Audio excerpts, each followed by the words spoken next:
Ba-da-ba-ba-ba-ba-da-da-bum-bum-bum. Welcome to JUTV's Ask the Rabbi Thursdays. My name is Rabbi Kenneth Hahn, and today, if you read the teaser, you know I'm going to be talking about Jewish Universalism and why you should care about it anyway. So,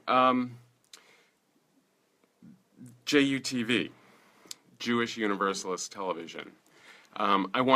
I realize we all talk to you, we rabbis who broadcast here all the time, and we assume you know about Jewish Universalism and so on and so forth.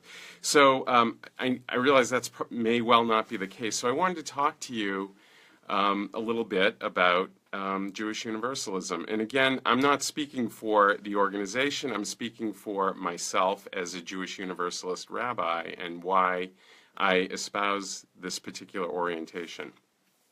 So let's start with what's the problem? Why do we need another branch of Judaism or whatever you want to call Jewish Universalism? So here's my view of part of the problem.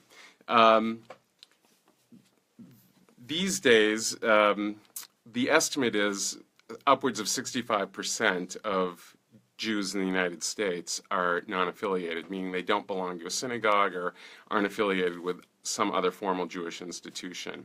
So people are basically voting with their feet, and that's what the Pew Charitable Trust research has shown, the Synagogue 2000 and Synagogue 3000 research has shown.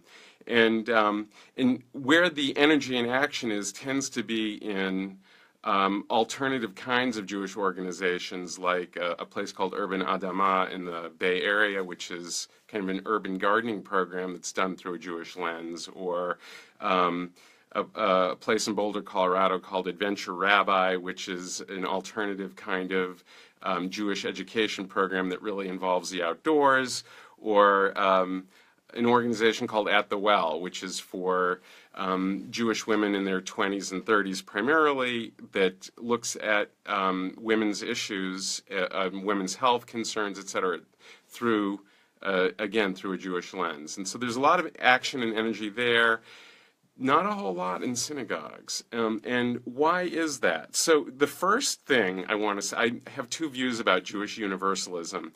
One has to do with making Judaism universally available. And there are a lot of people who don't feel that Judaism is universally available, Jews and non-Jews alike. I think in no small way this stems from, and again, this is my own view of things, the fact that Judaism really has its roots as a tribal religion. So the Judaism grew as the tribal religion of the Israelite tribe in the area we now call Israel, in that general vicinity. And of course it was a religion historically that was oriented around a temple. We know the first temple was destroyed in 586 BCE, and then the second temple in 70 AD. And an pretty amazing thing happened. Usually when a tribe is vanquished and either all killed or exiled, most elements of the tribal practice go away. Through the heroic efforts of some rabbis at that time, Judaism really transformed into a rabbinic-based religion, a learning-based and book-based, the Torah, religion, as opposed to a religion that was involved in practices around making sacrifices at a temple in Jerusalem. But the vestiges of the tribal aspect of Judaism remain, and so in that sense, I think of Judaism in many ways more analogous, say, to the Navajo culture and the Navajo religion than I do, to Christianity, even though Christianity, Islam, and Judaism are all, considered the Abrahamic religions.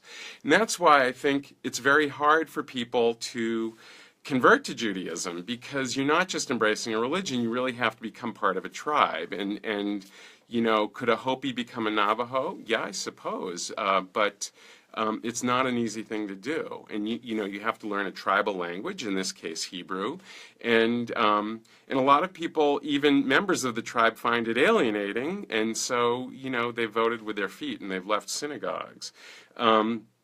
it comes up in all kinds of fashions. I myself belong to a synagogue that really part of its hallmark is being very warm and welcoming. And even there, I know in a situation where there are a majority of interfaith households in the synagogue, actually, a lot of the non-Jews still don't quite feel a part of things. And that's not true universally, but it is commonly the case.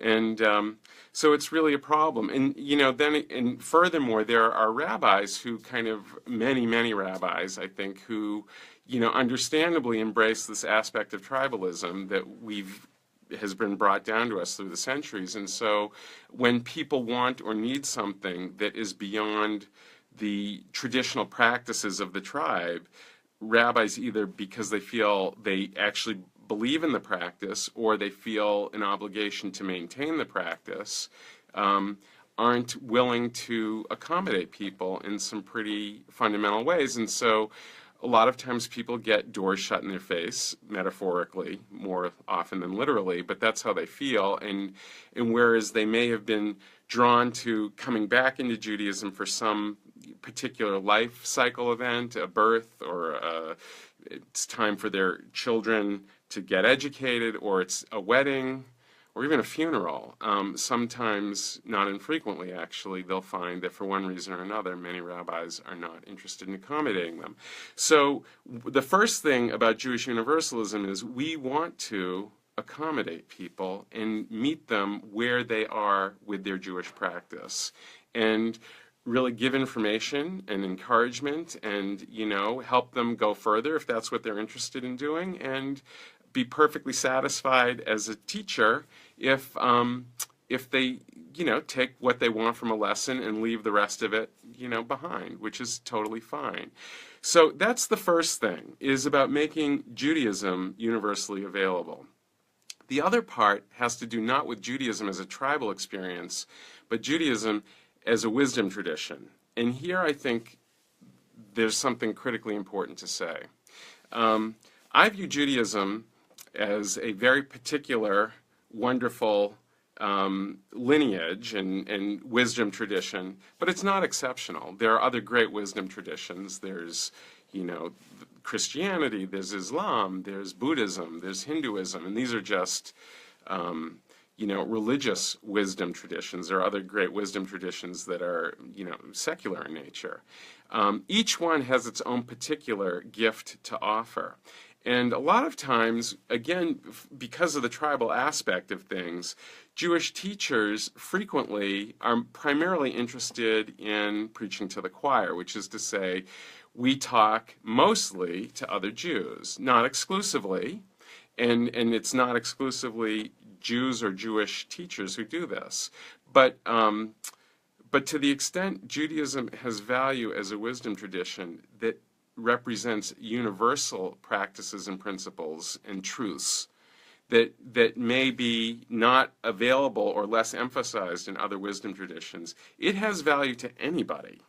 And a case in point for me, and so just to kind of carry the analogy out, yoga, for example, is historically very much a spiritual tradition, and you can gain all kinds of lessons from yoga that have to do with spiritual alignment and spiritual attunement as manifested in the physical body. It also is an incredible practice for playing with the concepts of pain and suffering, because inevitably you get into an asana in yoga that can be painful, and then what do you do with that? Do you resist it? Do you embrace it? Do you follow your breath? And what learning do you get from that physical practice? Buddhism obviously has an incredible tradition of meditation, which in the common parlance these days in the United States has been transformed into, what everybody calls mindfulness, but it's really, bringing our attention to ourselves in a very particular kind of way and being mindful about that.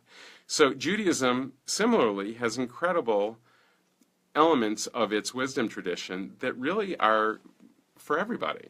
And one example of that which I'll hope to talk about another time because I'm going to wrap things up soon, is I actually believe Judaism has incredibly particular and wonderful learnings to offer around our relationship to technology and the implications of that for climate change.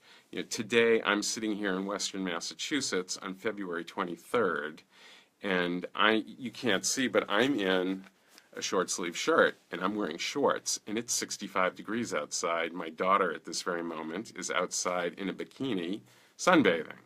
Something's seriously wrong here. So we need everything at our disposal, every type of wisdom that we can look to that might have value to help us address this overarching concern. And I actually believe Judaism has very particular and special elements of wisdom to offer that could help all of us, not just Jews, but all of us, change our relationship to technology, and in so doing, perhaps address these pressing issues of climate change.